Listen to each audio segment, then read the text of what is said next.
Hello and welcome to Mindset Mondays with DTK.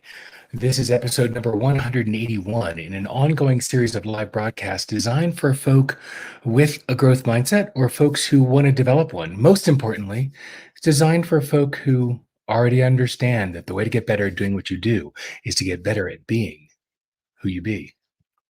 So if you'll take just a moment, whether you're watching this live right now on Facebook, LinkedIn, or YouTube, please click share just beneath here and invite your friends, your colleagues, your community to this broadcast. The more folk we have attending, the richer the conversation. And also, just because I'm, always a little distrustful of sound, that it's actually working, if you will let me know where you're dialed in from, I would love to know. And good morning, Agata. I'm thrilled you're here as usual today.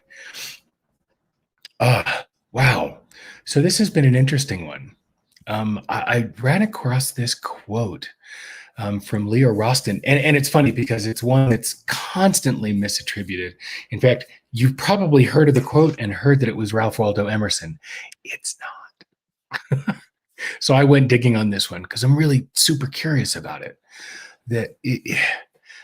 What I'm playing with today is I started noticing that my life has been marked by several chapters of almost opposing goal states.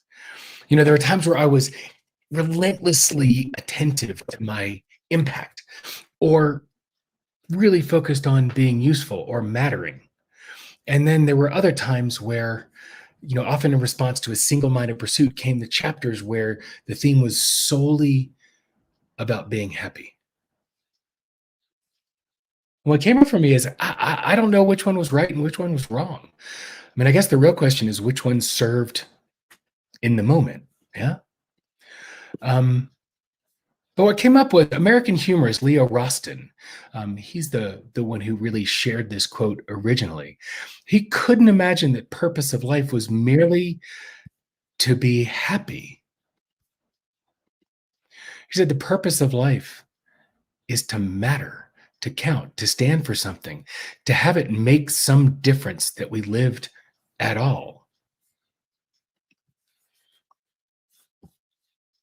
Yeah, the purpose of life is to matter, to count, to stand for something, to have it make a difference that we've lived at all.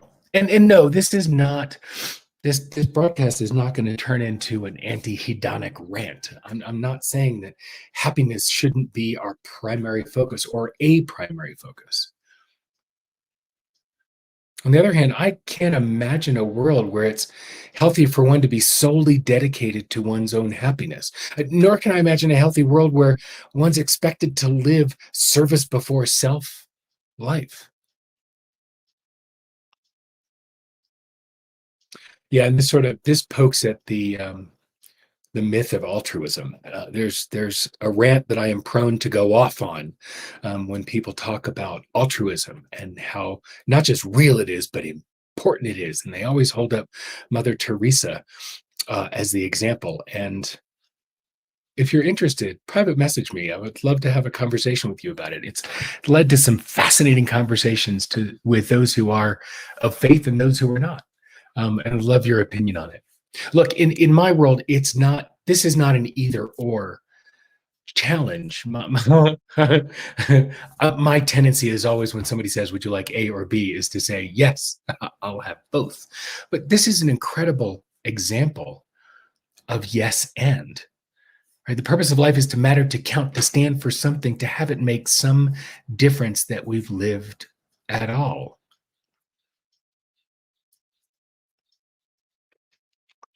I've learned of late and repeatedly that I'm healthiest when I'm actively choosing both.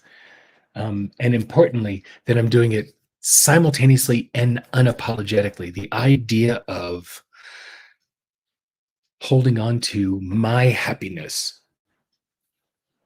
mental, spiritual, metaphysical, physical happiness as part of my day to day, rather than whiplashing back and forth between. to me, that has not felt healthy. Over 3 decades as an entrepreneur, all of us are healthier individually and communally when we live that dual purpose of being happy and mattering and focusing on our impact. And so the question I want to throw today, and Phil, I'm glad you're here because this is one that I think you'll love as well, is, wow, which camp are you in? Purpose of life being about being happy, the purpose of life being about mattering, or both? And by the way, the version of the quote that's, while folks are answering that, the purpose of the quote that is attributed to Emerson, that you've most likely seen, is the purpose of life is not to be happy, it's to be useful, to be honorable, to be compassionate, to have it make some difference that you've lived and lived well. And unfortunately, if I would have used that quote, which is hugely popular for eulogies.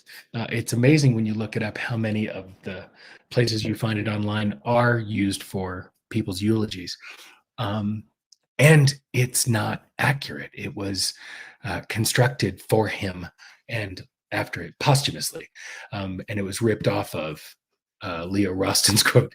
But I do love that idea of the purpose of life being useful and to be honorable and to be compassionate and to have it make some difference that you've lived and lived well, because it speaks to that balance.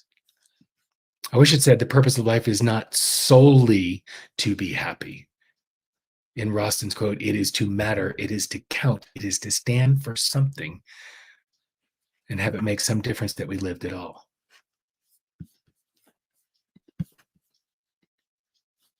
Agatha says, when I'm happy, my life is also meaningful. Phil, Phil, thanks for joining in from the trainer studio. Clearly taking care of making you happy, and I love that. And this is the piece. It's how are we finding that balance? How are we striking that balance? How are we simultaneously and unapologetically pursuing both the purpose of life, our life's purpose to both be happy and to matter and to make an impact and to make a difference?